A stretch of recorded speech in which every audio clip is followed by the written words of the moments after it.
Hello tout le monde, ici Juju tout seul, et à l'occasion du fait que je suis en pleine vibe Superman, c'est que Superman et Lois s'est terminé l'année dernière, nous avons eu toute la promo du film Superman, le film Superman est sorti, on en a parlé en long et en travers, je sais plus, bref. Du coup en fait je me suis dit, et si je regardais la série Smallville en fait, c'est qu'en fait j'étais tellement dans la vibe Superman que je voulais encore prolonger cette vibe Superman avec d'autres contenus Superman, et je me suis souvenu que Smallville, oui, j'ai grandi avec certaines saisons, quand j'étais jeune, je suis très nostalgique du générique, tout ça, mais je n'ai pas vu toute la série. C'est que je me suis rendu compte que j'ai grandi avec les 4 dernières saisons, qui sont en plus réputées pour être les moins bonnes de la série, donc ça que je me suis dit, bah si j'allais me faire toute la série. Donc cette première critique sera une critique sur les 3 premières saisons, car je refuse de faire une critique sur les 10 saisons d'un coup, parce que je sais que j'ai une plutôt bonne mémoire dans tout ce qui touche à l'audiovisuel de manière générale, mais pas à ce point.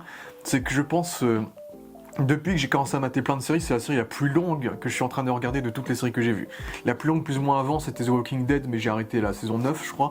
Donc là, 10 saisons de plus d'une vingtaine d'épisodes, c'est quelque chose. Donc là, j'ai préféré faire une pause, c'est que je vais faire une review toutes les 3-4 saisons de la série, donc 3 vidéos, je pense.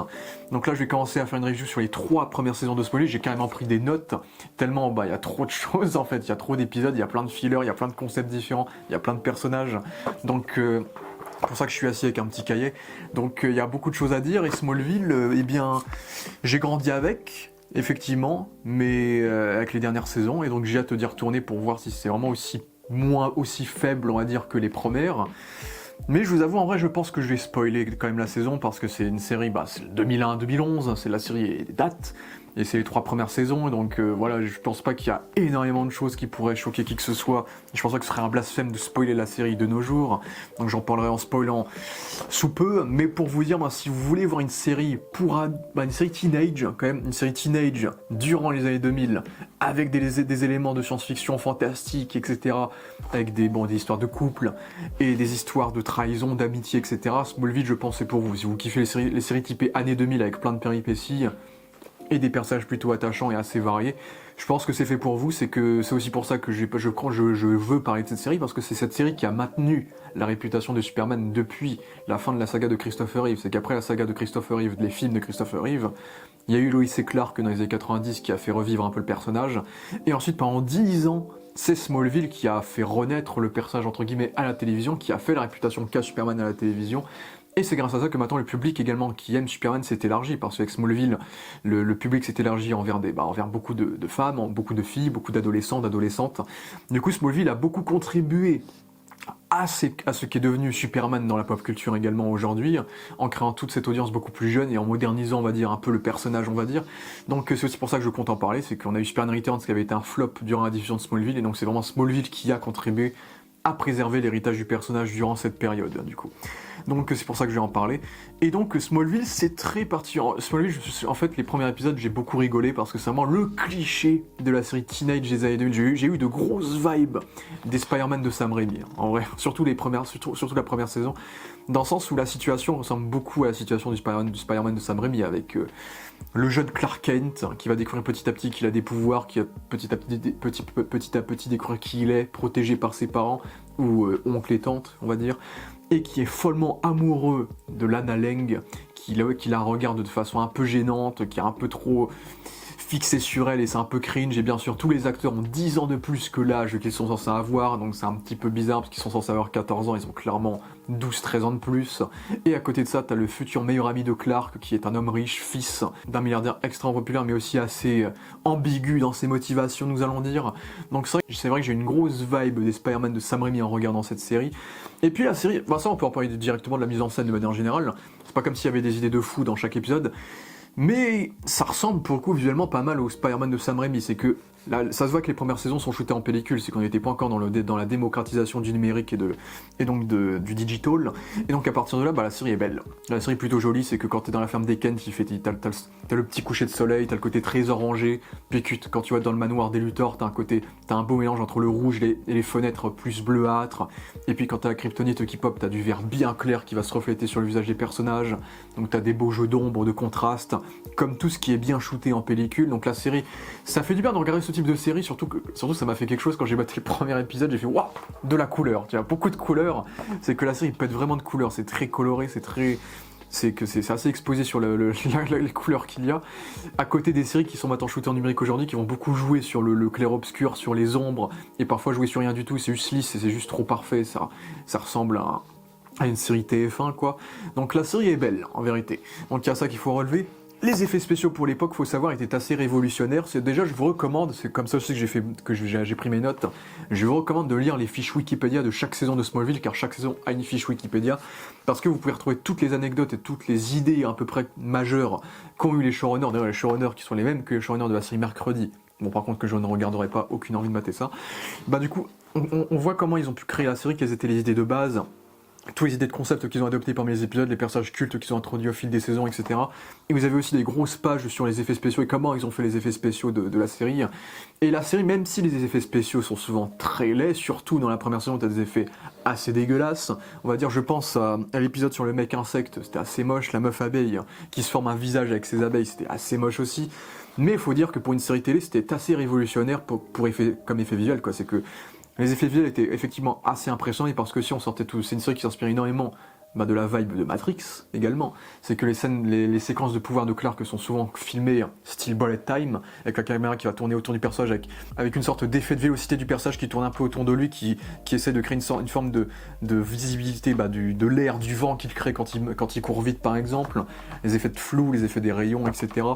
Et les effets des pouvoirs des antagonistes qui l'affrontent, t'as un mec qui se multiplie, t'as son deuxième clone qui se transforme derrière lui, tu vois, les effets visuels sont effectivement assez impressionnants pour l'époque, notamment les effets bullet time, où parfois ils font du bullet time sur des balles qui sont tirées, sur des fragments de verre ou de couteau ou de métal qui vont se casser, et donc ils vont jouer sur ça, ou des balles en ralenti qui vont être tirées et qui vont croiser des gouttes de pluie. Donc la série en vrai a une très bonne évolution par rapport aux effets visuels, et on voit que les effets visuels, pour le coup, je pense que ce sera un peu l'inverse des séries CW qui suivront, puisque je crois qu'à cette époque, Smallville n'était pas encore une série CW, mais à partir de la saison 4 ou 5, ça deviendra une série CW. Je pense que les saisons seront de mieux en mieux en termes d'effets visuels, ça va beaucoup plus évoluer, là où les séries qui ont suivi, ont régressé par rapport à ça, avec The Flash et compagnie.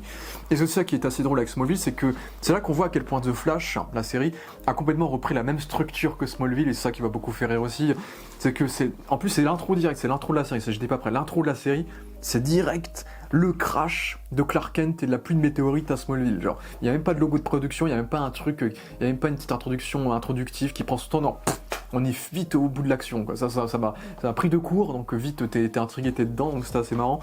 Et du coup, en fait, tous les méchants ont été créés en même temps que Clark Kent est arrivé, en fait. C'est qu'avec l'arrivée de Clark Kent dans son petit vaisseau, de Kal-El, du coup, dans son petit vaisseau spatial, eh bien, t'as eu la pluie de météorites qui va créer tous les super vilains qu'on a, en tout cas les 3/4 des super vilains qu'on a dans la série. C'est exactement le même délire que dans The Flash, avec l'accélérateur de particules qui va donner des pouvoirs à Flash, mais qui va donner des pouvoirs aux 3/4 des méchants de la série de Flash, donc ça m'a aussi fait rire sur ce côté-là, et bien sûr, ces vilains vont commencer à apparaître et à foutre le bordel, pile poil quand Clark commence à avoir l'âge pour que ses pouvoirs se réveillent, et pile poil pendant que les événements de la série se déroulent, quoi. C'est que t'as eu, je crois que la pluie météorique, tu l'as dans les années 90, personne dans les années 90 a eu le temps d'utiliser leurs pouvoirs. Tout le monde utilise leurs pouvoirs en même temps durant la période de Smallville. Donc ça aussi, c'est drôle. Hein. C'est aussi ça qui est drôle aussi, que j'aime beaucoup, que j'aime pas beaucoup, mais qui me fait rire. C'est qu'il y a beaucoup d'antagonistes, puisqu'il y a beaucoup de fillers et de Freak of the Week, comme on le dit, parce que c'est une série de l'époque, c'est une série des années 2000, donc une série avec plus d'une vingtaine d'épisodes par saison, avec beaucoup d'épisodes de filler, bottle épisodes, ou des épisodes sur un méchant qui est battu à la fin et qui reviendra peut-être jamais dans la série. En tout cas, la majorité des méchants ne reviendront plus jamais dans la série. Et donc, ce qui est marrant, c'est que beaucoup des antagonistes, ce sont des adolescents qui sont censés être un peu potes avec Clark, Lana et compagnie. Et ce qui est marrant, c'est que ces antagonistes-là, ce sont souvent des acteurs qui ne sont présents que pour un seul épisode.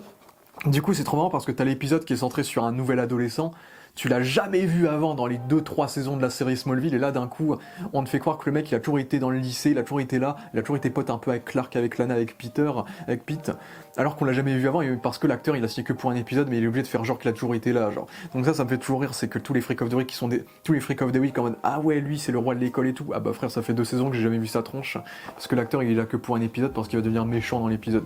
Donc ça aussi c'est un truc qui me fait marrer aussi.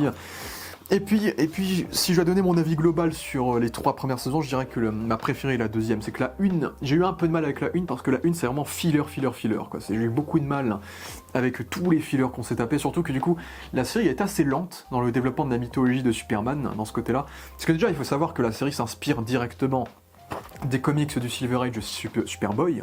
Parce que dans les comics du Silver Age Superboy, c'est là déjà que Superman était ami d'enfance avec Lex Luthor à Smallville. D'ailleurs, c'est là qu'ils ont repris cette idée-là.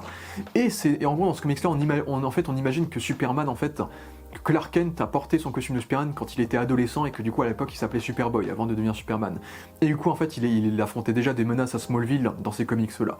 Donc Smallville récupère directement ce concept là avec du coup cette version de Clark Kent qui est les 3 quarts du temps est habillée en rouge et bleu bien sûr pour le code couleur. Donc il y a aussi ça. Et la saison 1 était moins intéressante que les deux suivantes parce qu'il y avait beaucoup de fillers comme j'ai dit, parce qu'il y a un côté très parodique, c'est extrêmement drôle.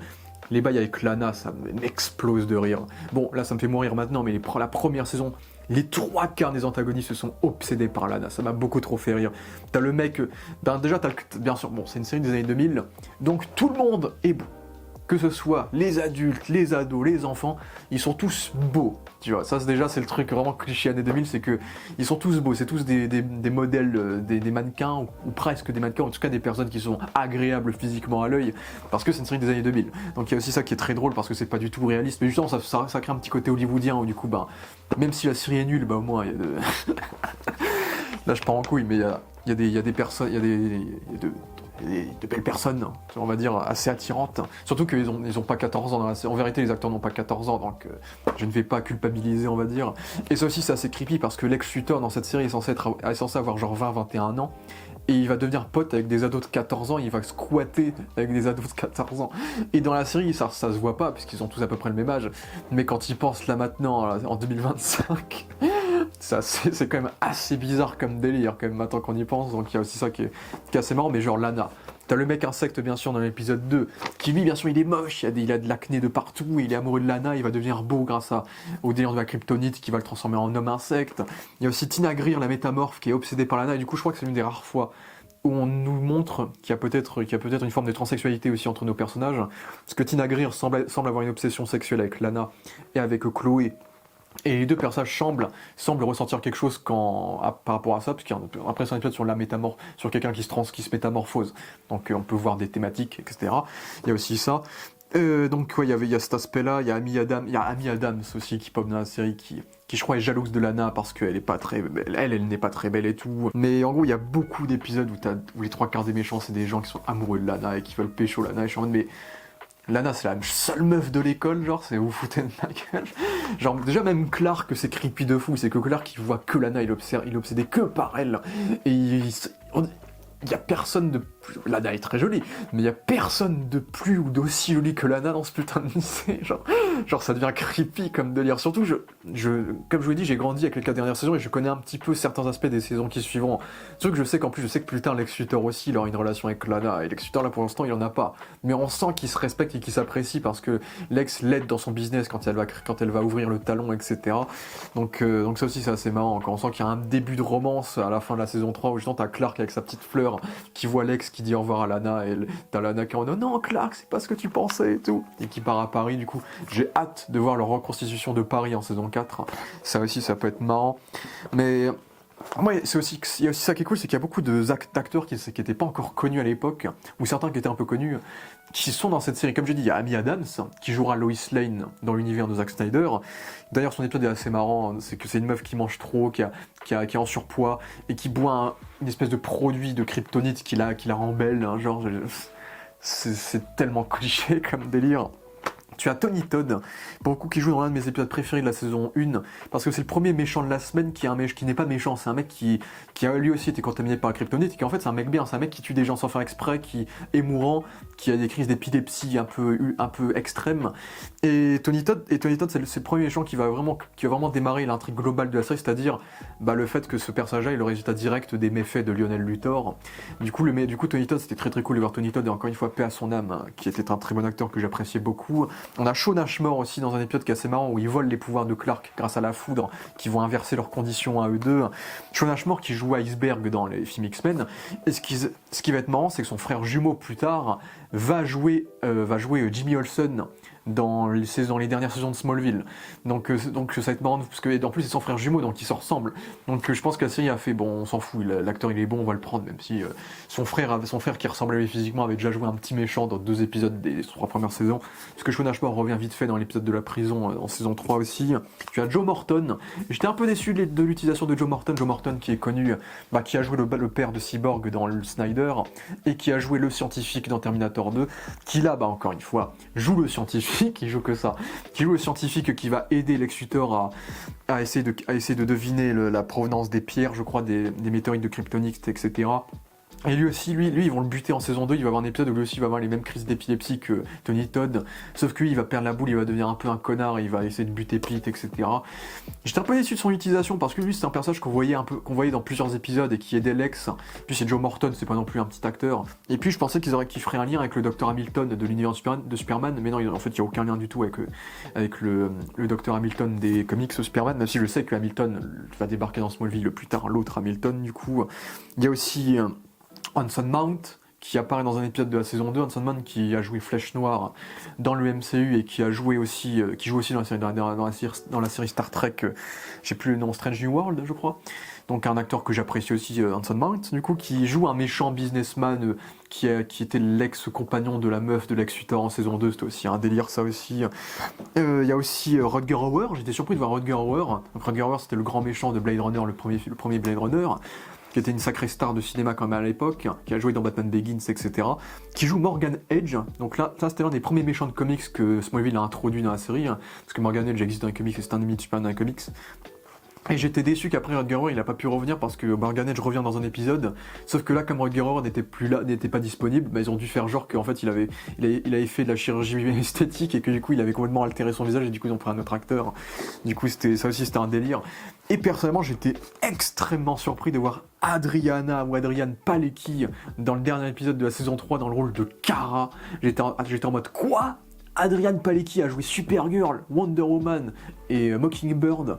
Parce que Adrianne Palicki, c'est une actrice qui est plutôt connue, elle a joué dans John Wick. Elle a joué elle a joué Wonder Woman dans un pilote de Wonder Woman qui n'a jamais été, qui ne s'est jamais prolongé. Et il y avait Pedro Pascal d'ailleurs dans ce pilote d'ailleurs, qui jouera dans Wonder Woman 84. Elle a joué dans un pilote d'une série Aquaman qui d'ailleurs ne s'est pas non plus prolongée, donc elle a pas de bol. Elle avait joué le personnage de Bobby Morse dans Mockingbird dans Les Agents du Shield. Pareil, il y avait un spin-off qui était prévu sur son personnage. Le pilote n'a pas plu, donc ça a été annulé.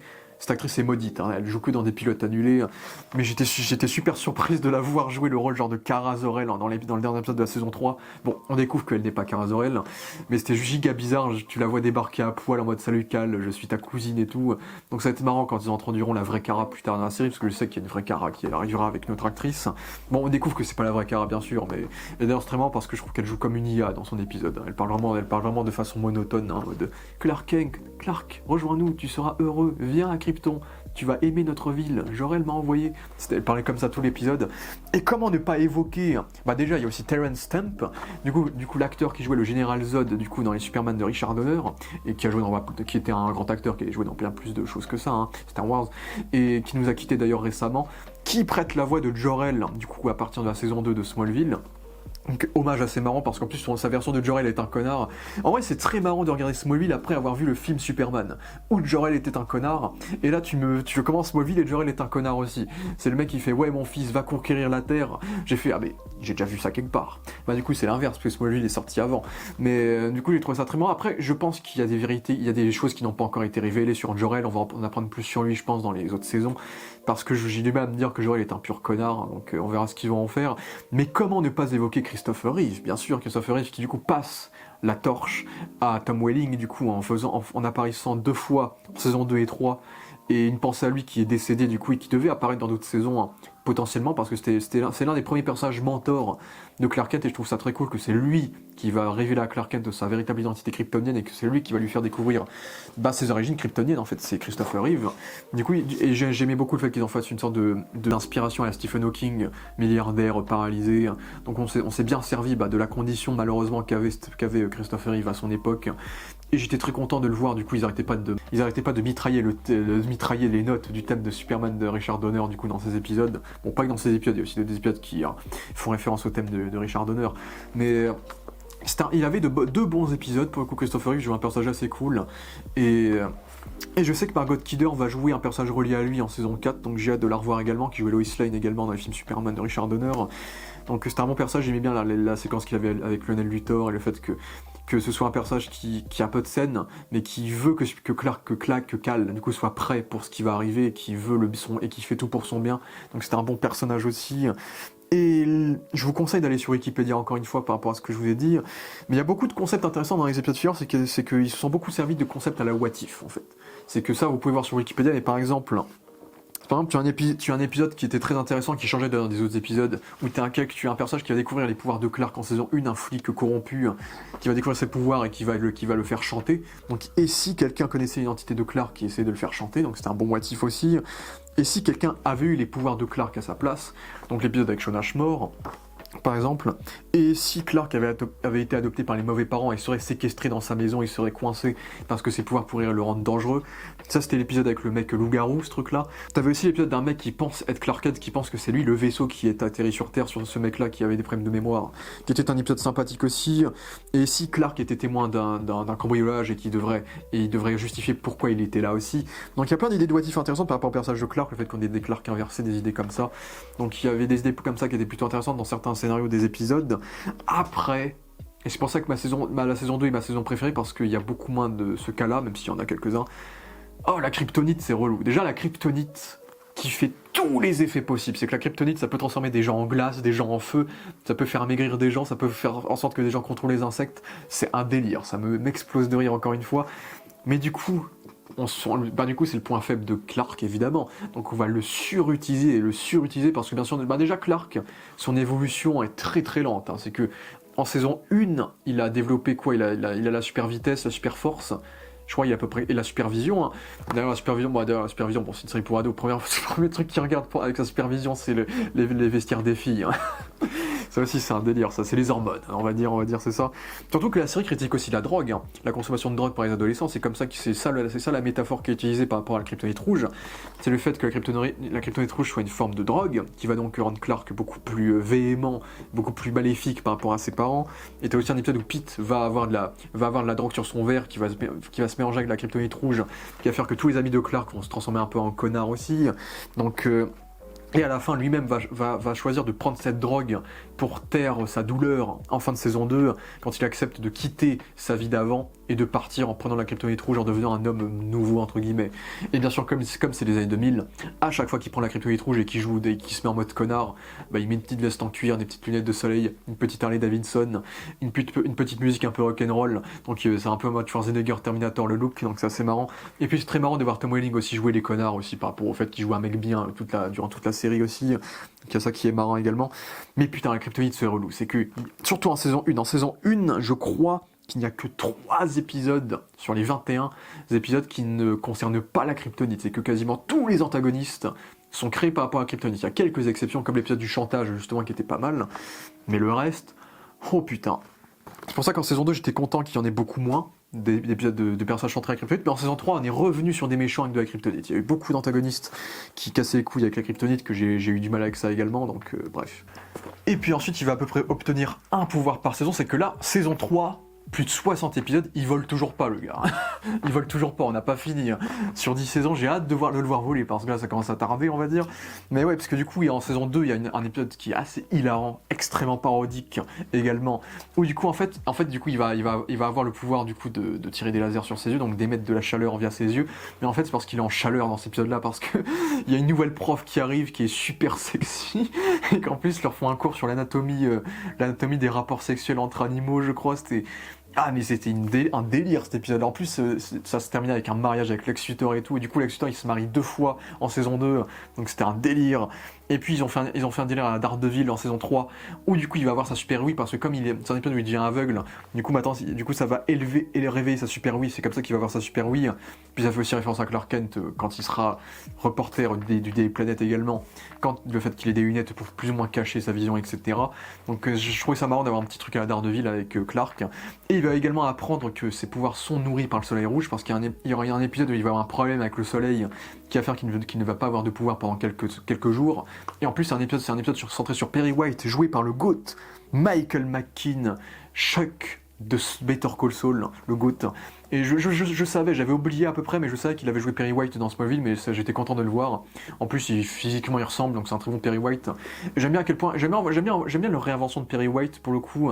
Le fait qu'on en fasse un journaliste un peu têtu, qui peut être un peu trop virulent dans ce qu'il va essayer de retrouver, on va dire. Ça change de l'évolution qu'il va avoir par la suite quand il va devenir le grand reporter, le grand chef du Daily Planet, plus tard dans l'univers de Superman, donc il y avait ça qui était intéressant. Il y a plein de références qui sont très très drôles sur Superman en général. C'est qu'on tease tout ce qui touche à Superman bien sûr, entre les codes couleurs des vêtements de certains personnages, le code couleur violet des Luthor, par exemple, où tu as par exemple dans le premier épisode, tu as Clark qui tombe devant Lana, ce qui est très gênant, et tu as Lana qui dit ah Clark, tu es un Superman, tu es un super-homme, tu vois. Donc il y a des trucs comme ça, ou même genre la BD que le personnage de Ryan Lee qui parle d'un héros qui va se faire trahir par son meilleur ami et qui va se terrer tout seul dans une forteresse de solitude. Et t'as aussi Clark qui dit dans un épisode que le petit chalet dans la ferme, c'est un peu comme sa forteresse de solitude, il peut être tranquille ici. Il va aussi faire le logo de Superman avec, dans l'épisode sur la fonderie où il va se créer un petit logo en métal également. Et puis t'as aussi des espèces de personnages mode de Looney Tunes, des animaux qui ont des costumes dans le lycée, dans l'école, qui ressemblent un peu aux costumes de Superman aussi. Donc il y a plein de trucs comme ça. Donc il y a aussi plein de discussions entre Lex et Clark. Du coup, justement, ils parlent de leur amitié, du fait qu'ils vont peut-être devenir ennemis ou ne pas devenir ennemis.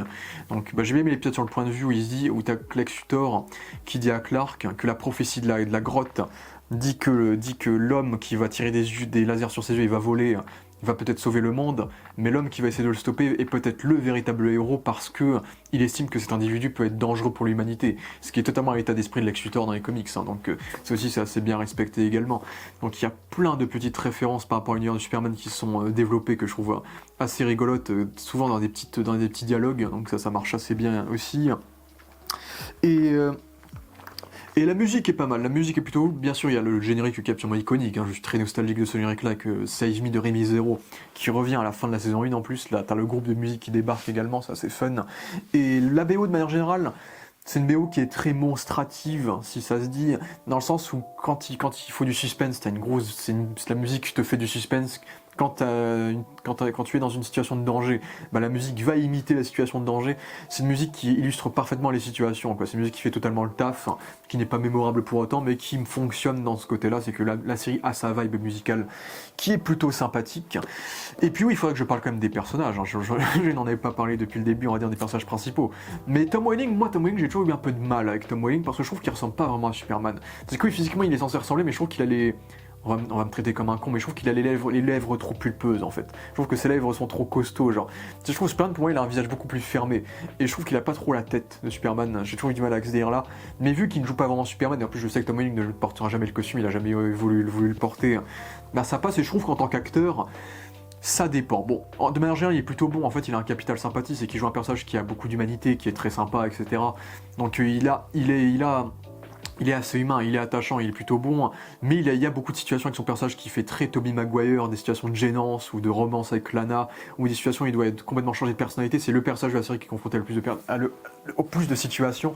Donc il y a des moments où on voit que le jeu est pas parfait, parce qu'il est un peu gêné, ou c'est un petit peu caricatural, mais je le trouve marrant, il est sympathique sans plus, on va dire, mais il porte bien la série, on va dire. Lana aussi joue bien, l'actrice qui interprète Lana, du coup, Kristen Kruk, du coup, il me semble. Et bien dans le rôle également, c'est que, c'est pas la Lana rousse des comics, mais on s'en fout à moindre mesure. Mais après, elle joue un peu, elle a pas trop de variété dans son jeu, elle joue plus souvent la même chose pour le coup. Donc la meilleure amie, on va dire, donc elle va pas plus loin sur ça.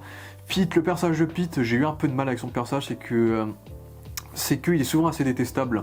C'est que le personnage est un peu en mode cool, souvent dans la série, il est souvent avec plein de meufs et tout parfois. Et il y a des épisodes où on le traite vraiment comme un connard, l'épisode de la Kryptonite rouge bien sûr, mais il y a aussi l'épisode en saison 3, on est en saison 2, où il fait des courses de voiture, où là j'ai trouvé super détestable, ça sortait de nulle part. Je sais que c'est inspiré du fait qu'il y avait des courses de voiture dangereuses, là où il tournait la série à peu près. Donc c'était aussi un épisode de prévention contre les adolescents, comme la drogue de la Kryptonite rouge. Mais j'ai trouvé le personnage assez particulier, puis bien sûr plus tard il va découvrir l'identité en saison 2, il va découvrir l'identité de Clark, donc ce sera assez bien développé, il va essayer de garder le secret, on va voir que le secret va trop lui peser, et du coup il va quitter la série à la fin de la saison 3. Bon, ça se voit que c'est un personnage, il savait pas trop quoi en faire, c'est que c'était souvent le personnage qui avait le moins de temps d'écran, c'est que quasiment tous les personnages, hormis leur relation avec Clark, avaient des sous-intrigues à part. Pete, c'était le seul qu'on n'avait pas vraiment. C'est que sa seule quand il avait des sous-intrigues, c'était des sous-intrigues dans des épisodes spécifiques, mais qui étaient conclus à la fin de cet épisode spécifique, quoi. Et je crois, de ce que j'ai compris, c'est que l'acteur en avait marre, il voulait quitter la série parce qu'il avait un rôle qui était trop rabaissé. Et puis de base, les scénaristes avaient plus trop d'idées par rapport à lui, par rapport au fait qu'il connaisse son identité, etc.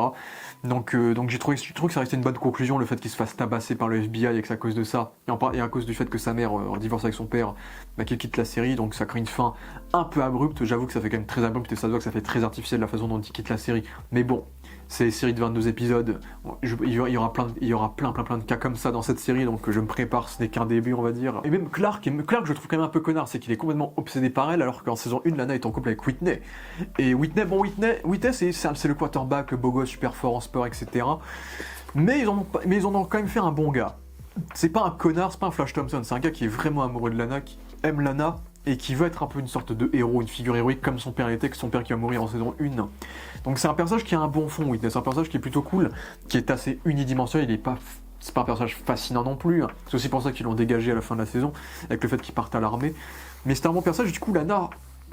c'est les montagnes russes, je trouve, c'est tout ce qui touche à Lana, le fait que tous les méchants soient amoureux d'elle, le fait que pile l'épisode sur la clone fantôme, c'était pile poil sa meilleure amie d'enfance, il faut que ça le concerne à elle, le fait qu'il y ait tout un arc en saison 3 avec un personnage qui s'appelle Adam, qui va tomber amoureux de lui, t'as plein d'épisodes aussi de méchants de la semaine, où les méchants de la semaine vont avoir des relations avec Lana, et comme Clark aura fait une connerie avant, Clark va dire « Ouais mais Clark, toi t'es jamais là pour moi, lui il m'a rencontré hier, mais lui il a toujours été là pour moi et tout ». C'est quoi ces conneries? Genre l'épisode du mec qui se multiplie, qui va pécho Chloé et Lana en même temps. Putain de merde. Ça aussi c'était un délire ça. Mais ouais, il y avait les bails avec Adam, le fait que Clark ça traite aussi de la responsabilité de Clark qui garde son secret, c'est quelque chose qui fait très comic book, bien sûr. Le fait que Lana doute de la relation qu'elle pourrait avoir avec Clark, bien sûr, parce que parce que Clark est souvent absent à cause de ce qu'il opère en tant que héros, bien sûr. Donc il y a des choses très très clichés, même le fait que quand Whitney se barre à l'armée, Lana hésite clairement à tomber amoureuse de Clark, et du coup, et même après la mort de Whitney, elle hésite encore, et du coup, je trouve ça fait assez bâtard. Parce que le truc, comme on a beaucoup de Freak of the Week, quand un épisode se termine, souvent l'épisode d'après, on n'évoque plus jamais ce qui s'est passé l'épisode d'avant. Donc, genre, t'as l'épisode où Whitney meurt, l'épisode d'après, t'as Lana qui va pécho Clark, parce qu'on va faire comme si l'épisode d'avant s'était jamais déroulé, tu vois. Donc, il y a souvent des choses un peu bizarres comme ça, parce que chaque épisode a sa narration à lui, du coup, qui est particulier. Mais Lana, c'est surtout ici en saison 2, ils avaient instauré un arc où elle avait retrouvé son vrai père qui était plutôt sympa et tout, mais après ils savaient pas trop quoi en faire de son personnage, et qu'après il y a sa mère adoptive qui la quitte, et du coup elle vit chez Chloé, et il va avoir des engueulades avec Chloé qui sont parce que Chloé est amoureuse de Clark aussi. Oh là là, il y avait ce délire là, le délire avec Adam parce qu'elle est à l'hôpital avec lui, elle va tomber amoureuse de lui, etc. Mais Adam c'est un connard aussi. Et à la fin elle se dit bon, je vais quitter la ville, je vais aller à Paris et tout, et donc ça se voit que Lana il savait pas trop quoi faire de ce personnage, c'est que le personnage un petit peu nunuche de la série, c'est qu'elle est sympa, c'est la meilleure amie, mais les trois quarts des fins d'épisode de cette série, c'est Clark et Lana qui vont discuter, et Lana qui va dire à Clark qu'il n'est pas sûr, et si on restait juste amis ce serait mieux et tout. Je fais putain, ça me rappelle un peu MJ de Sam Raimi, encore une fois, c'est qu'MJ aussi elle roulait des pelles à tout le monde, donc je ne suis pas en terrain inconnu, terre inconnue, pas terre inconnue, c'est pas la même chose. Donc non, je ne suis pas en terre inconnue du coup, pardon. Donc le personnage de Lana, j'ai un peu de mal quand même, et je sais que dans les saisons d'après, ça va partir dans des bails complètement bizarres en plus, ça j'en suis conscient. Et Chloé aussi, ça se voit qu'ils avaient pas le droit de mettre Lois Lane tout de suite, donc on va faire une proto-Lois Lane, on va faire une journaliste qui a son petit journal dans l'école qui s'appelle The Torch, du coup, et du coup ils ont voulu vraiment faire une proto-Lois Lane, sauf qu'elle n'est pas Lois Lane parce que Superman et Clark est amoureux de Lana à ce moment-là. Et Chloé, c'est dommage que l'actrice soit une giga connasse qui a participé dans des sectes, qui a livré des femmes à un gourou et qui a fait de la prison. Parce que je trouve le personnage mignonne, c'est une femme, je trouve que je la préfère à Lana, je trouve que c'est un personnage qui est plus mimique, qui est plus sympa, je veux qu'elle soit heureuse, tu vois. Mais à la fois, il y a des saisons où ils ont fait vraiment une grosse conne, tu vois. Je crois que c'est en saison 2, c'est en saison 2 où ils arrêtent pas de nous faire chier avec le fait qu'elle a un crush sur Clark, mais que Clark ne pense que à Lana et tout. Et c'est un délire, ça me fait beaucoup trop rire. Mais à la fois, du coup, Chloé, elle devient Dark Sasuke, genre elle va devenir super méchante, elle va collaborer avec Lionel Luthor pour se renseigner sur Clark derrière son dos et tout. Je fais... Arrêtez les gars, mais c'est tellement con, putain. Chloé, je t'aimais bien dans la première saison, t'étais mignonne, t'étais sympa, t'étais pétillante et tout, tu voulais avoir ton scoop et tout, et là boum, comme Clark pense qu'à Lana et toi t'es amoureuse de lui.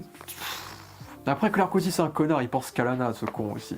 Mais ils sont tous un peu cons dans cette série. Mais Chloé, bon, Chloé en saison 3, ils savaient pas trop quoi en faire. S'ils ont fait un épisode qui était assez drôle sur le fait que tout le monde est obligé de lui dire la vérité dans cet épisode-là, et je pense que ça va avoir des répercussions par rapport à Lionel Luthor en fin de saison 3 d'ailleurs. Mais Chloé, ça se voit qu'il savait pas trop quoi en faire, c'est que plus tard elle va quand même rester pote avec Clark, même quand Clark va devenir méchant en début de saison 3. Donc il va y avoir des bails particuliers. Il y a aussi des épisodes où certains méchants sont amoureux de Chloé, bien sûr. Donc il y a des. Tout le monde va tomber là-dessus. De toute façon, tout le monde va morfler par rapport à tes méchants comme ça. Genre, t'as eu un méchant en glace qui était amoureux de Chloé à un moment donné. Et il faut bien sûr parler des Kent. J'adore les Kent. Je les aime trop, les Kent. Ils sont beaucoup trop cool. Donc j'adore John Schneider. D'ailleurs, j'ai vu qu'il avait réalisé un épisode de la saison 3, ce qui est cool de sa part. John Schneider, je trouve qu'il est beaucoup trop fort. Jonathan Kent. Je trouve qu'Annette O'Toole est excellente en Martha Kent aussi. Annette O'Toole qui jouait Lana Lang d'ailleurs dans le film Superman 3. D'ailleurs, donc c'est pour ça qu'elle revient. Donc c'est assez cool comme idée. Et bon, physiquement, c'est pas forcément les fermiers les plus réalistes du monde. Ils sont très BG bien sûr. Mais comme tout le monde dans cette série, mais ils sont super attachants. C'est vraiment la voix de la sagesse pour Clark. C'est vraiment ses parents qui l'aiment. C'est que Jonathan, c'est vraiment le fermier qui galère, qui bosse toujours dur, manuel, etc. Et c'est un homme bon, qui a un bon fond, qui est vraiment l'exemple de Clark Kent, qui l'a éduqué de manière à ce qu'il soit un bon gars. Et j'adore sa version de Jonathan Kent, même Martha Kent aussi, ça. Et Martha Kent remplit ce côté-là avec un côté plus touchant, plus sensible. C'est la mère, bien sûr, donc il y a un aspect plus maternel avec elle. Et donc on rajoute aussi des éléments assez intéressants. Il y a tout l'arc où t'as Martha qui a tombé enceinte, et t'as Jonathan, et t'as les deux qui sont contents d'avoir un enfant biologique. Du coup, t'as Clark qui est presque jaloux du fait d'avoir un petit frère, mais ils savent qu'ils aiment Clark et que jamais il sera remplaçable, bien sûr. Mais du coup, je comprends totalement pourquoi. Quand Clark va causer la mort du bébé sans le vouloir, il faut péter un plomb contre lui. Et évidemment, même moi, je le dégagerai de la maison, Clark. À cause de ces conneries, le bébé, il est mort, frère. Putain, quel con aussi. Donc il y avait aussi ça, mais ils aiment Clark quand même, et ils ont aussi rajouté toute cette dynamique avec Martha qui a bossé pour Lionel Luthor, qui est aussi intéressant et qui va faire que Martha va avoir un rôle intéressant dans l'intrigue globale de la série par rapport aux méfaits donc de Lionel Luthor. Même Jonathan va avoir son arc, il va faire son fameux pacte. Donc son fameux pacte qui va justifier, c'est pour ses problèmes cardio, donc il va avoir au fil de la série. Donc il bien sûr va nous build up le fait qu'un jour il va mourir d'une crise cardiaque, comme dans le film Superman de Richard Donner. Le fait qu'il ait fait un deal avec Jor-El du fait d'avoir les mêmes pouvoirs que Clark, le temps de pouvoir libérer Clark. Donc je trouve que c'est un deal intéressant, le deal entre les deux pères qui n'ont pas du tout les mêmes ambitions par rapport à leur fils, qui était aussi intéressant et qui montre que Jonathan, il est prêt à sacrifier sa vie pour Kal-El, pour Clark, parce qu'il sait que Clark est destiné à faire de grandes choses qui les dépassent tous les deux.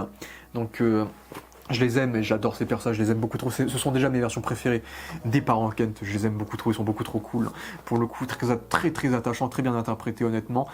Et bien sûr, il faut bien sûr parler des Luthor. Parce que les Luthor, c'est largement la meilleure partie de la série. C'est aussi ça qui est marrant, que le fait que les acteurs soient beaucoup trop vieux pour leur âge, c'est que Michael Rosenbaum, il avait déjà quasiment 30 ans quand il avait commencé la série. C'est-à-dire que quand il a commencé la série, en fait, il avait déjà l'âge de jouer Lex Luthor à son prime, en fait. C'est qu'en fait, Michael Rosenbaum, il a la tête de jouer le Lex Luthor principal, entre guillemets. Le Lex Luthor des comics, mais comme la série, c'est une série pour adolescents, il joue un Lex Luthor qui est plus jeune, du coup. Alors que physiquement, il pourrait déjà jouer le vrai Lex Luthor qui affronte Superman dans un sens. Ce qui fait que pour moi, dès la saison 1, dès les premières scènes où je l'ai vu, ok, c'est déjà le meilleur Lex Luthor. Il n'y a pas meilleur Lex Luthor que lui, il est beaucoup trop fort. Je pense pas que dès la saison 1, je serais aussi convaincu par lui. Mais force est de constater qu'il fait un excellent Lex Luthor. Je trouve absolument formidable dans Lex Luthor. C'est que il a à peine 30 ans, l'acteur, à l'époque, il me semble. Il a déjà le charisme. C'est le mec le plus charismatique de la série, avec les personnages adultes, bien sûr. C'est qu'il est très charismatique, il a une voix parfaite, il a le physique parfait. Parfait dans les plaies. J'aurais peut-être aimé qu'il soit un peu musclé, mais on voit quand même qu'il s'exerce, qu'il fait l'escrime, qu'il fait du sport, etc., qu'il est tapis roulant, etc. C'est le mec riche, le mec super cultivé. J'adore la culture qu'il a par rapport au fait que Lionel et lui soient très calés sur la culture des grands empereurs, des grands rois du monde. Donc le fait qu'il soit fasciné par le pouvoir dans l'histoire de l'humanité, c'est que ça parle beaucoup de Napoléon, de César, de Genghis Khan également. Donc je trouve que j'adore le fait qu'il soit hyper cultivé, qu'il parle de bouquins, qu'il parle de poésie plusieurs fois dans la série. Et le fait que ce soit Lex Luthor, c'est un Lex Luthor qui est très, malgré le fait qu'il soit chauve, c'est un personnage qui est très charmeur, qui attire beaucoup de personnes, que ce soit même des femmes qui sont ennemis par rapport à lui, c'est qu'il y a des journalistes qui vont avoir un crush sur lui, des docteurs qui le détestent qui vont avoir un crush sur lui.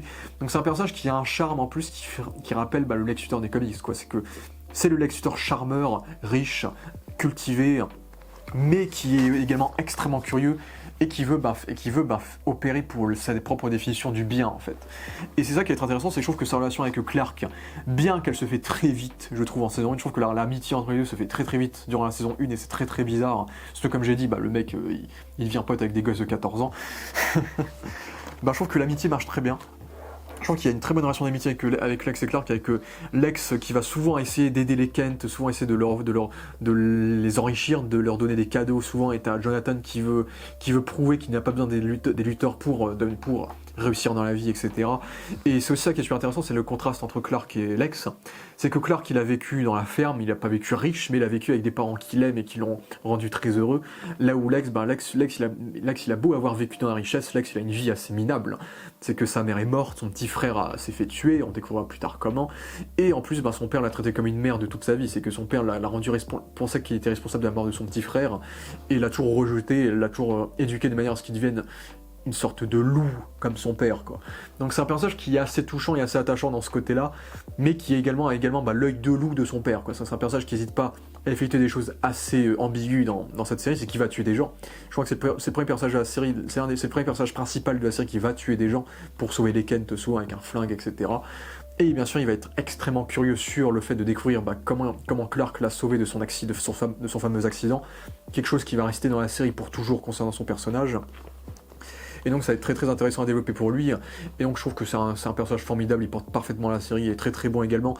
Par contre ça me fait très très rire le fait que déjà qu'il crée une entreprise pour affronter son père qui s'appelle LexCorp contre Luthor Corp, par rapport aux comics c'est marrant, mais le fait également que du coup il dit à son père, moi je vais rester à Smallville, je me suis fait des amis à Smallville, je suis bien à Smallville, je vais pas revenir à Metropolis, alors que t'as au moins un quart des épisodes de la série où tu as Lex Luthor qui se fait morfler par la ville de Smallville, où tu as des méchants de Smallville qui prennent en otage Lex Luthor et qui le torturent.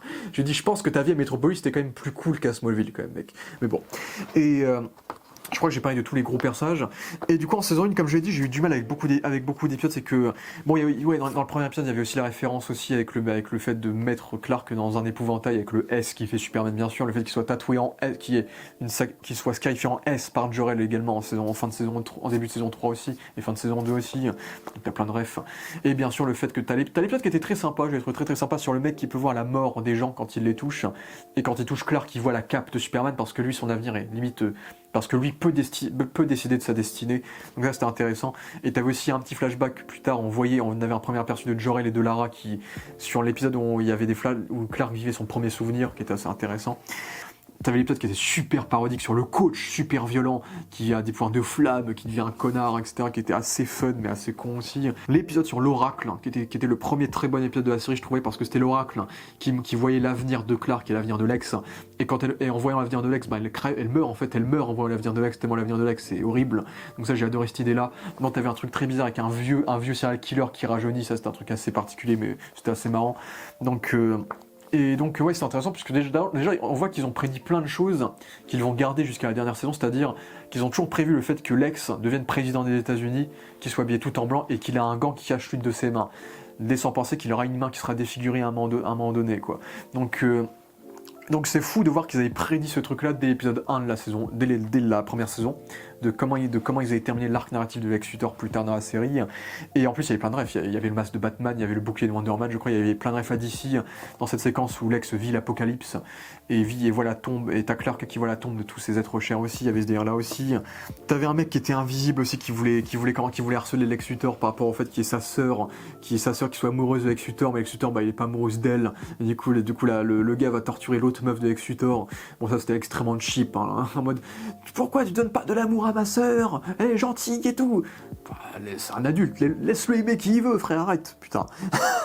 Putain. Ouais, c'était marrant l'épisode du businessman qui serre la main des gens et du coup il contrôle ces gens-là, ça c'était assez marrant, et que du coup là on va avoir un premier pseudo héros qui va aider Clark et qui va garder son secret. Tu vois l'épisode sur Shawn Ashmore qui était assez rigolo, du coup il devient un anti-Clark Kent, ou du coup il va profiter de ses pouvoirs pour devenir un mec cool, ce qui était rigolo aussi. Bon, j'ai pas trop aimé l'épisode sur Whitney qui va faire partie d'un gang qui ont des tatouages en kryptonite, ça aussi c'était un gros délire. Mais même si c'était là pour faire évoluer le personnage de Whitney qui venait de perdre son père, il me semble.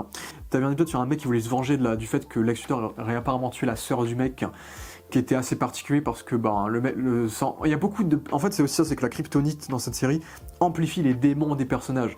Donc beaucoup des antagonistes de cette série sont extrêmement pris par leurs émotions au point qu'il n'y ait plus de logique dans leurs pensées, quoi. C'est qu'il y a beaucoup de méchants, bon lui pour le coup il est pas pris par la kryptonite je crois, mais le mec qui veut se venger de Lex Luthor par rapport à la mort de sa sœur, c'est pas Lex qui a tué ta sœur, frère, arrête. Mais le mec est trop pris par les émotions et donc il veut se venger. Donc il y avait plein de bails comme ça.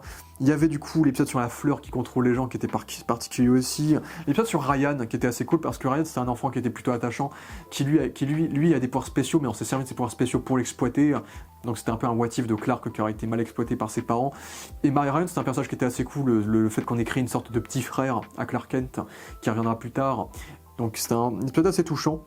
Ouais, t'as l'épisode du mec, pour le coup ça c'était intéressant, l'épisode du mec qui pensait ne pas être un méchant et qui du coup qui était ressuscité des morts et qui tuait des gens pour mettre fin à leur souffrance. C'était pas inintéressant. L'épisode des abeilles, j'ai trouvé ça super kitsch. L'épisode sur le fait de trouver je crois que c'était quoi, c'était un concours à l'école, c'était un délégué, c'était le concours des délégués, t'avais une meuf qui voulait être déléguée et qui tuait tous ses rivaux en tant que délégué avec des putains d'abeilles. C'était un délire ce truc là, bon fallait mettre Tony Todd dans l'épisode, comme ça aurait fait Candyman. Ils avaient aussi un épisode où Lana pouvait voir l'avenir, et en fait là son avenir était partagé avec un flic qui était méchant, il y avait quelques concepts un peu de narration qui étaient pas inintéressants, mais c'était des fillers qui étaient pas forcément super passionnants. Moi en saison 1, les 3/4 des fillers m'ont pas trop passionné, et puis après t'avais l'épisode final avec la tempête, et moi autant j'aime bien les fins de saison des saisons 2 et 3, autant j'ai du mal avec la fin de saison de la saison 1, parce que c'est vraiment la fin de saison qui se termine au milieu de l'action. C'est qu'il se passe pas grand chose, t'as Whitney qui quitte l'école, il y a le bal de fin d'année avec Rémi Zero qui fait la musique, etc. Et l'épisode se coupe en plein milieu de la tempête en fait.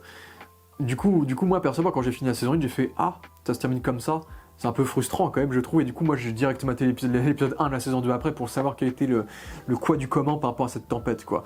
Et pour le coup la saison 2 pour moi est largement meilleure que la première. Pour le coup je trouve déjà il y a beaucoup moins de fillers, c'est une saison qui a beaucoup plus privilégié la relation entre les personnages et qui va se servir de certains fillers, de certains Freak of the Week pour développer les personnages. En fait, c'est que beaucoup des Freak of the Week dans la saison 2 vont être réutilisés plus tard et leur impact vont se refaire ressentir dans les prochains épisodes.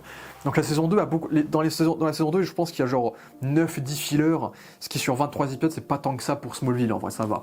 Donc je trouve que la saison 2 était plus intéressante que la première, et puis il y a beaucoup d'épisodes qui m'ont beaucoup marqué en saison 2, qui m'ont pas mal surpris aussi, pas mal étonné pour une série de cette époque-là. C'est que j'avais beaucoup aimé le premier épisode sur la tempête, avec Lex qui tue l'enquêteur qui a découvert le secret de Clark. Lana qui a été sauvée par Clark également, il y avait tous ces trucs là, Jonathan qui va quand même essayer de sauver ce mec là qui veut balancer son fils, parce que Jonathan est un bon gars, donc il y avait plein de choses assez intéressantes dans ce premier épisode, et du coup Lex qui sauve Lionel, et j'ai bien aimé tout le délire de Lionel. Et encore une fois, j'en ai pas trop parlé de Lionel, mais John Glover, acteur fantastique, pour moi c'est le meilleur acteur de la série, il est beaucoup trop charismatique, beaucoup trop fort. J'adore ce parallèle de lui qui a des cheveux longs par rapport à son fils qui est chauve, ça fait presque provocation par rapport à son fils. Et j'adore tout l'arc où il devient aveugle. Et en fait au bout d'un moment, il n'est plus aveugle, mais il continue à faire croire qu'il est aveugle pour voir comment les gens réagissent quand il est faible. Donc j'ai bien aimé ce jeu de pouvoir qu'il y a entre Lex et Lionel. Ils ont les meilleures scènes de la série. Et leur relation est vraiment passionnante entre les deux. C'est que John Glover, c'était un acteur secondaire en première saison, ils l'ont rendu principal en deuxième. Je pense qu'ils étaient tellement impressionnés par son jeu, il était tellement mémorable que du coup ils l'ont mis en principal en deuxième, et ils ont bien fait parce que vraiment sans lui il n'y aurait pas le piquant qu'on a dans cette série, que ce soit sa rivalité avec les Kent, le fait qu'il essaye de blackmail le Chloé pour qu'elle lui donne des informations sur Clark, le fait qu'il ait tué ses parents, et du coup ça va avoir des grosses répercussions sur lui en fin de saison 3, sa relation avec son fils dont il est prêt à risquer la vie pour effacer de sa mémoire tous les méfaits qu'il a pu commettre. Donc on voit que c'est un personnage qui aime son fils certes, mais qui s'aime plus que lui, quoi, qui s'aime plus que son fils, quoi. C'est qu'il est prêt à sacrifier, il est prêt à mettre en péril la santé de son fils pour cacher les choses qu'il sait de lui, quoi. Donc c'est un personnage qui c'est un gros connard, Lionel Luthor, mais c'est typiquement ce gros connard que tu adores détester parce qu'il est extrêmement charismatique, et du coup John Glover fait extrêmement bien le taf pour le coup. Donc ensuite, tu vois, t'as l'épisode de la chaleur qui était assez drôle avec la prof qui contrôlait les gens. C'était Poison Ivy en fait. C'était Poison Ivy, c'était la meuf qui mariait Lex Luthor pour voler son argent Ça faisait très Batman Hush dans ce délire-là. Non, c'était un long Halloween, je crois, où Bruce Wayne était contrôlé par Ivy. Bon, l'épisode où Pete découvre l'identité de Clark, où c'était intéressant d'enfin avoir un autre personnage qui découvre l'identité de Clark, comme ça t'as un autre personnage qui peut débattre de ça avec Clark également. L'épisode de la Kryptonite Rouge, c'est pas trop mon truc, les épisodes de Kryptonite Rouge, parce que pour moi ça fait très ado, extrême, rock'n'roll, un peu cliché, que j'aime pas trop, mais pour la thématique de la drogue, ça reste intéressant, et puis la Kryptonite Rouge, c'est un filler qui sera utile, parce que ça va avoir de l'impact, du coup, sur le reste de la saison 2. L'épisode de la meuf adolescente qui vieillit, qui tue des gens pour éviter de vieillir, bon ça c'est un filler sympatoche, mais sans plus. Et ouais, et moi, j'ai adoré l'épisode sur la vérité entre les Kent et les Luthor. Le fait que du coup, le fait qu'on ait cet épisode où tu as les Kent qui vont adopter Kal-El, et le fait qu'en fait les Kent ont sauvé Lex, donc de la pluie de météorite qui l'a rendu chauve, d'ailleurs Lex qui est roux, comme dans les comics avant de devenir chauve, que c'est eux qui ont sauvé Lex et qui ont aidé Lionel, du coup, à emmener Lex à l'hôpital pour lui sauver la vie après la pluie météorite, et du coup en échange, du coup les Kent vont accepter l'argent de Lionel pour survivre en fait, et donc ils vont accepter la requête de Lionel pour créer des papiers fictifs sur le fait qu'ils aient adopté Clark. Donc j'ai adoré le fait que les Luthor et les Kent aient manigancé quelque chose ensemble pour la survie de Lex et de Clark, et le fait qu'ils aient caché ce secret depuis le début. Sauf que plus tard, Jonathan, qui pensait que Lionel était un bon gars, va découvrir que c'est un connard et qu'en fait, Lionel va le menacer et va forcer Jonathan à faire en sorte que les parents de Pete Ross vendent leur ferme pour que Lionel puisse instaurer davantage de territoire à Smallville de la part de son entreprise. Donc j'ai adoré cet épisode-là, plein de twists inattendus sur le fait qu'en fait Lex et Kal-El étaient toujours très liés l'un à l'autre depuis leur naissance presque, et le fait que les Kent et les Luthor ont une histoire qui font qu'on comprend comment ça se fait que les Kent détestent les Luthor. C'est un très très bon épisode pour le coup, et c'est un épisode qui était relié sur le fait que du coup t'avais une mère qui pensait que Clark était son fils, donc ça aussi c'était quelque chose d'assez touchant, et en plus c'était genre une ancienne amante de Lionel Luthor. Cet enchaînement était incroyable puisque tu avais cet épisode-là, et ensuite tu avais l'épisode sur Ryan, donc Ryan qui a une tumeur au cerveau qui se fait expérimenter, un gamin de genre 12 ans qui se fait expérimenter par des putains de connards scientifiques que tu veux buter, et donc on découvre que Ryan est en train de mourir, il est mourant, il a une tumeur, il va crever alors qu'il a 12 ans, et du coup t'as l'épisode qui se termine déjà sur Ryan qui va beaucoup devenir pote avec Lex. Il va dire à Lex qu'il espère qu'il va pas devenir méchant, ils vont parler de leur fascination pour les comics, qui fait un parallèle bien sûr avec DC Comics bien sûr, et le fait qu'au lieu d'accepter de vivre avec Ryan, il va l'accompagner pour qu'il vive de derniers instants de bonheur en volant avec le montgolfière bien sûr. Cet épisode m'a beaucoup surpris parce que je m'attendais pas à ce qu'on bute Ryan. C'est un épisode qui est thématiquement très fort parce que ça montre à Clark, et c'est ce qu'il y aura plus tard certainement par rapport à Jonathan, que Clark peut pas sauver tout le monde, c'est que la santé, c'est quelque chose que Clark ne veut pas sauver. Donc quand tu as ce gamin de 12 ans qui meurt d'une tumeur au cerveau, c'est extrêmement choquant pour une série de cet acabit très grand public. Et tu dis putain, ils ont buté un gamin de 12 ans quoi. Donc vraiment cet épisode-là m'a beaucoup impacté et m'a beaucoup touché. Franchement, pour moi c'est un des meilleurs épisodes de la série à l'heure actuelle pour le coup. L'épisode de la grotte, où du coup ça aussi ça faisait très parodie, mais c'était assez drôle aussi, mais assez intéressant parce que ça devient très important, parce que du coup toute la série tournait autour du vaisseau spatial de Kal-El, et maintenant on va remplacer le vaisseau spatial par la grotte. Le fait que Jor-El et les Kryptoniens soient déjà allés à Smallville bien avant Clark Kent, bien avant Kal-El, et que du coup ils aient une sorte de grotte où des ancêtres ont créé une sorte de prophétie, donc une prophétie native américaine qui parle d'un héros qui va arriver du ciel et qui va sauver l'humanité entre guillemets. Et du coup autant l'épisode en lui-même était pas ouf avec cette meuf qui se transforme en loup-garou, une meuf qui était très jolie, mais malheureusement ils l'ont tué trop tôt malheureusement. Autant je trouvais ça très drôle de créer une prophétie par rapport à Clark Kent, et en plus ça devient extrêmement important parce que cette grotte va devenir capitale pour le reste de la saison 2 et pour toute la saison 3. Et ensuite, autre épisode qui m'a beaucoup surpris, c'est l'épisode du retour de Whitney à la guerre, où du coup on ramène l'acteur Eric Johnson je crois, et franchement cet épisode-là m'a beaucoup surpris parce que du coup il y a Whitney qui revient en tant que héros de l'armée, il a réussi son taf etc. Et en fait on découvre que non, c'est la métamorphose, c'est Tina Greer en fait qui se déguise en Whitney, qui se fait passer pour Whitney pour du coup entretenir des relations avec Lana, prendre en otage la mère de Whitney. Et donc c'est un épisode qui était assez touchant parce que du coup à la fin on découvre qu'en fait Whitney il est mort en héros, en fait il est mort à l'armée, il est mort dans ses missions, et en fait Whitney il est mort quoi. Whitney c'était l'un des personnages principaux de la première saison, et là on fait un épisode où on croit qu'il est de retour en mode ouais Whitney il était quand même sympa en saison 1, et en fait non, il est mort le gars, putain il est mort. Et moi j'étais pas prêt non plus, putain ils ont tué Ryan, et ensuite ils ont tué Whitney, j'ai dit putain. Et thématiquement, c'est aussi quelque chose de super intéressant parce que ça montre que Whitney va inspirer Clark également. Parce que Whitney n'était qu'un humain normal et il est mort en tant que héros. Et Clark Kent, lui qui est un homme avec des pouvoirs, va se servir en tout cas des valeurs qu'avait Whitney pour devenir un héros. Donc je pense que Whitney a beaucoup inspiré Clark sur le fait de lui-même être un grand héros. Tu avais un épisode de cambriolage un peu à la Die Hard, d'ailleurs on voyait le Daily Planet pour la première fois, qui était assez cool, où du coup tu as Clark qui fait un saut qui ressemble beaucoup, qui fait référence au fait que Superman faisait des sauts avant de voler dans les comics, où justement on joue sur le fait que Lionel est aveugle, etc. Et Martha qui exploite un peu Lionel. C'est un épisode un peu à la Die Hard qui était assez sympathique. Tu avais un très bon épisode Who Done It sur quelqu'un qui a tiré sur Lionel Luthor, et pendant tout l'épisode on se demande c'est qui, parce que Lionel Luthor c'est pile le gars qui n'a que des ennemis. Et du coup, pendant tout l'épisode, tu demandes qui a tué Lionel.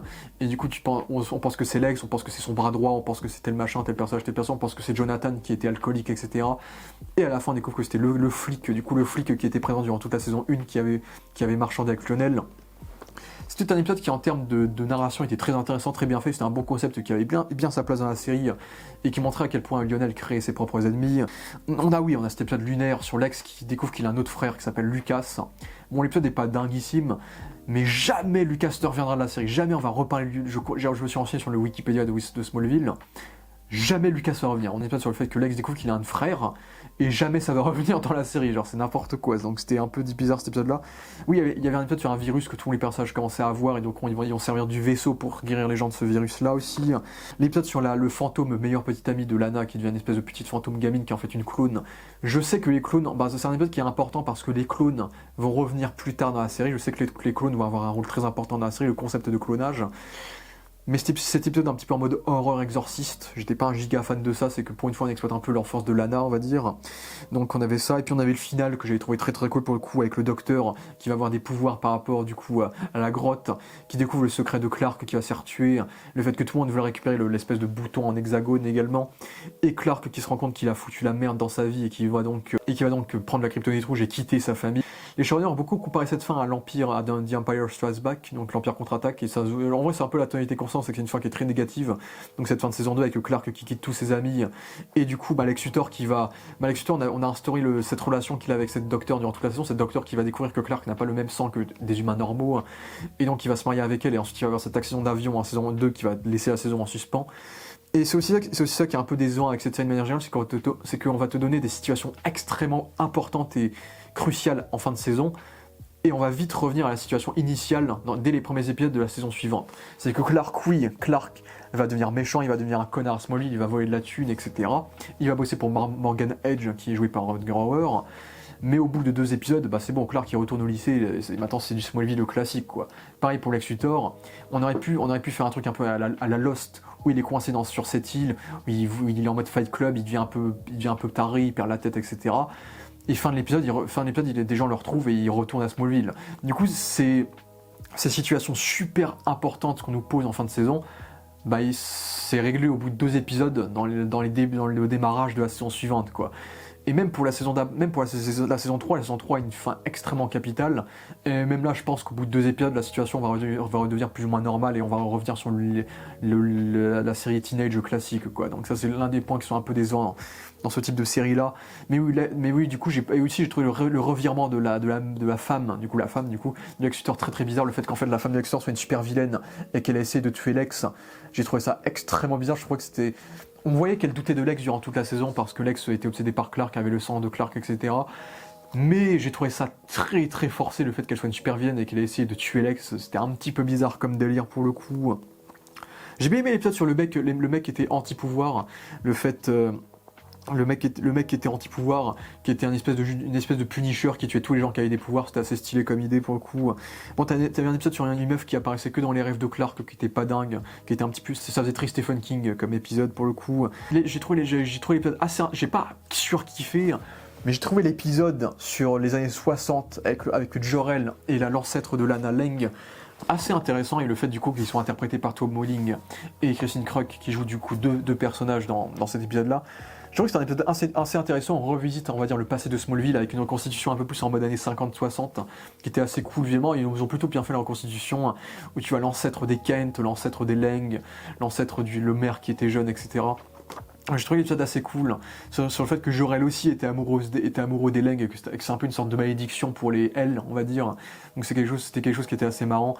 et qu'on pense que c'est un Luthor qui a peut-être commis le meurtre, et qu'en fait non, c'était pas un Luthor, c'était le meilleur ami de tel personnage. Du coup on découvre le père de Jonathan Kent qui était un bon gars, et en fait les Kent et les L ont toujours été très reliés. Bon, ça fait très artificiel en termes de scénario, le fait que tout est lié et que tout est destiné à se produire. Et tu as cet enchaînement d'épisodes qui était super intéressant sur Lex Luthor qui est paranoïaque, qui pense qu'on essaye de le tuer, et Morgan Edge qui essaye de le tuer et qui aide Lionel à rendre Lex paranoïaque pour qu'il oublie toutes les informations qu'il connaît. Et donc cet épisode-là s'enchaîne avec l'épisode de l'asile, où Lex Luthor va se faire torturer par son père, qui va réussir à lui faire effacer 7 semaines de sa vie. Donc ça, c'était des gros épisodes qui montraient à quel point Lionel était un connard, une grosse merde, et qui montraient aussi, que quelque part, Lex, en fait, c'est que Lex, en vrai, serait pas contre connaître le secret de Clark. C'est que quand il découvre le secret de Clark, dans cet épisode-là, il le prend bien. C'est qu'il est content de le découvrir, et ça se voit que ça crée des liens entre les deux, quoi. Donc... limite, je trouve ça dommage qu'il ne sache plus que Clark est un super humain, on va dire. Mais c'était intéressant de voir ce côté-là. Parce que ça, c'est un truc qui me dérange dans cette série, c'est qu'à part Pete, putain, dans les 3 saisons, personne découvre que Clark est un surhumain, quoi. Je trouve que ça fait quand même beaucoup. J'aimerais bien que Lana et Chloé découvrent qu'il a des pouvoirs, quoi. Je sais que ça va arriver bientôt. Mais au bout de 3 saisons, je trouve que ça commence à devenir relou, qu'à chaque fois, on a plein de subterfuges utilisés pour faire en sorte que personne ne découvre que Clark a des pouvoirs. Dans un épisode sur Brainwave, une meuf qui est contrôlée par le même docteur qui torturait Ryan, j'ai pas trouvé cet épisode oufissime, même si Lex va utiliser ce docteur-là pour l'aider à retrouver sa mémoire, donc ça va être important pour la suite quand même. On a l'épisode sur le mec qui voit la mort des gens qui touchent, qui était intéressant. L'épisode sur Alicia Baker et la petite MVP à la Ligue des Nakama. Il y a Insike qui a grandi avec cet épisode et qui a adoré cet épisode parce qu'il avait un gros crush sur Alicia Baker. Donc là aussi, c'est un épisode qui faisait très what if. C'est pas un épisode que j'ai surkiffé, je l'ai trouvé sympathique. Parce que oui, Alicia Baker a de bons arguments, on va dire. Mais c'est un épisode qui est intéressant sur le fait de voir Clark qui va tomber amoureuse d'une femme qui a des pouvoirs comme lui et qui quelque part va créer une proximité encore plus proche entre les deux, qui a fait qu'ils vont peut-être gagner en confiance entre les deux, plus que presque qu'à Lana où Lana va être jaloux de lui, on va dire. Bon, Lana est toujours jaloux de tout le monde. Hein. Du coup, l'épisode était intéressant surtout jusqu'à qu'on découvre que Anna en fait c'est une espèce de stalkeuse qui est obsédée par Clark et qui est prêt à mettre sa famille en danger pour Clark. Donc ça c'était assez particulier. On avait un épisode qui était plutôt intéressant avec du coup Jonathan qui va avoir une crise cardiaque du coup, donc le payoff de son deal qu'il a fait avec Jor-El. Et écoute, tu as un pote à Clark, bien sûr un pote qu'on n'a jamais vu avant parce que le mec est là que pour un épisode, dont le frère est mourant, qui va ressusciter. Et ça aussi, ça participe à un stratagème qui va revenir durant toute la saison avec le personnage de Adam qui va espionner Lana et Clark pour Lionel Luthor. Et en fait, c'est un mec qui a été ressuscité en utilisant le sang de Clark. Bon. C'est comme la kryptonite, le sang de Clark fait tous les effets possibles aussi, je pense. Et du coup, ça c'était le cobaye suivant, qui était le frère de ce mec-là qui était ressuscité mais qui va remourir. Et du coup, ça finit presque en attentat terroriste à la fin. Donc c'était un épisode qui était assez intéressant sur ce personnage-là qui voulait juste sauver son frère. Donc l'épisode suivant, c'est justement l'épisode où Adam va mourir et où cet épisode-là. Bon, je crois que c'est jamais justifié de pourquoi Lana voit le futur et voit qu'elle va se faire buter, je crois. Et donc c'est l'épisode où Adam va dévoiler à Clark que c'est Lionel qui est derrière tout ça. Donc bon, j'ai pas trouvé l'intrigue sur Adam super fascinant honnêtement, mais mais voilà, c'était quand même important pour cette saison-là. Par contre, j'ai adoré l'épisode sur les origines de Lex Luthor. Du coup, on a un petit bout du premier souvenir de Clark à Krypton, mais j'ai trouvé les origines de Lex Luthor super intéressant sur le fait que c'est pas lui qui a tué son frère, mais que c'est sa mère qui a perdu la tête. Le fait que c'est Lionel qui forçait sa mère à faire des enfants pour que son nouvel enfant soit un meilleur enfant que Lex qui le rejette, et Lex qui n'a aucun ami, qui est totalement rejeté par tout le monde, et donc tu as Lionel qui essaie de le consoler en se servant des métaphores du pouvoir, on va dire. Donc je trouvais que c'était un super épisode sur la relation entre ces deux personnages-là qui quelque part peut-être s'aiment. C'est que Lex, tout ce qu'il veut, c'est que Lionel l'aime, et au final, Lionel découvre qu'en fait, il le détestait pour quelque chose qu'il n'a pas commis, en fait. Donc ça rend leur relation très très touchante, et très ambiguë également, parce que Lionel et Lex sont tous les deux prêts à se tirer dessus l'un à l'autre. Hein. C'est que Lionel avait fermé LexCorp durant les premières saisons, et puis il avait mis Lex en prison en début de saison 3, et à la fin c'est Lex qui va mettre Lionel en prison en fin de saison 3 pour le fait qu'il ait tué ses grands-parents. Du coup c'était un super épisode ça. Il y avait l'épisode sur Palak, le mec qui avait volé les pouvoirs de Clark avec son couteau de la grotte, qui était pas ouf, j'ai pas trouvé ça dingue, un peu kitsch. Donc, mais c'était quand même nécessaire à l'intrigue parce qu'on reparle de la grotte. L'épisode sur Emily, j'ai pas aimé l'épisode sur Emily qui revient, la clone, qui est plus âgée et qui va harceler Lana, kidnapper Lana. c'était pas ouf. Mais encore une fois, c'est aussi quelque chose qui est relié à Lionel Luthor. Donc les 3 quarts des éléments de cette série de cette saison sont reliés à Lionel Luthor. Ce qui fait que cette saison a quand même un axe important et centré, ultra centré sur Lionel, qui est le grand méchant plus ou moins de cette saison, avec Jor-El qui partage un peu l'affiche. Du coup... Et donc il y a cet épisode sur Kara, comme je vous ai expliqué, qui n'est pas la vraie Kara Zor-El, donc joué par Adrian Palicki qui joue comme une IA, et donc Jor-El qui torture Jonathan, et donc Kal-El qui accepte l'offre de Jor-El et qui va donc suivre Jor-El en fin de saison. Donc t'as Chloé qui se fait prendre par une explosion aussi en fin de saison, tu as Lex Luthor qui se fait empoisonner, et tu as Lionel qui va finir en prison pour ses crimes. J'ai vu que c'était une improvisation de l'acteur, c'est que Lionel en fait John Glover devait se raser le crâne pour une représentation théâtrale qu'il devait faire, et du coup il a demandé au créateur de la série si on pouvait lui raser le crâne à la fin de la saison justement pour cette représentation théâtrale là. Et au final c'est devenu le segment parfait pour couvrir toutes les séquences qui vont former la situation finale des personnages dans la fin de cette saison là. Cette séquence où on rase le crâne de Lionel, où maintenant le lion entre guillemets va devenir aussi chauve que son fils. Donc j'aime beaucoup l'idée en plus de base. Je trouve qu'en plus thématiquement ça marche très très bien, le fait de lui raser son crâne. Et donc et puis du coup Lana qui va à Paris aussi, et lui, du coup Clark qui découvre que Lex l'espionnait depuis le début, donc leur amitié est en train de se fracturer. Donc je trouve que cette fin de saison était superbe, pour le coup très très bonne fin de saison, même si je trouve quand même que la saison 2 a des épisodes beaucoup plus impactants, marquants que la troisième est quand même plutôt sympathique, on va dire. Et donc c'est à partir de là que je vais arrêter de parler de ces 3 premières saisons, et que maintenant je vais continuer les autres saisons, parce que dans tous les cas je vais vous parler via différentes timelines, du coup, parce que là, il y aura plusieurs mois d'écart entre les vidéos de Smallville, le temps que je finisse toutes les saisons. Donc voilà, mais en tout cas, n'hésitez pas à me dire ce que vous avez pensé des 3 premières saisons de Smallville. Et puis merci à vous tous d'avoir vu cette vidéo. On fera un petit live avec Elia d'ici 2 ans, quand il aura vu toute la série, parce qu'il la regarde pas aussi vite que moi.